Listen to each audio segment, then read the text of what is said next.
Bertahun-tahun saluran pari dibiarkan tersumbat di wilayah Aceh Tenggara.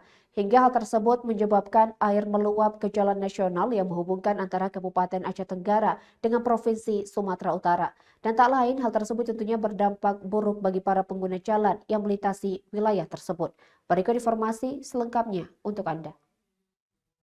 Saudaraku, saluran pari di sepanjang Jalan Lintas Nasional Lawe Beringin Gayo dan sekitarnya, Lawe Petandu Kecamatan Semadam dan lokasi lainnya dalam Kabupaten Aceh Tenggara dibiarkan bertahun-tahun tersumbat. Akibatnya, air melimpah ke jalan nasional yang merupakan wilayah kerja Balai Pelaksanaan Jalan Nasional atau BPJN wilayah Aceh.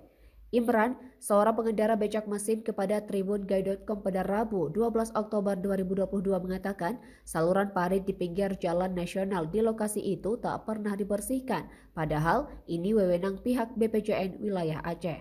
Dampak saluran parit tersumbat, air meluap ke jalan sehingga pengguna jalan terganggu dan juga oper jembatan beli yang di daerah Lawe Beringin Gayo menyulitkan pengguna jalan untuk melintas.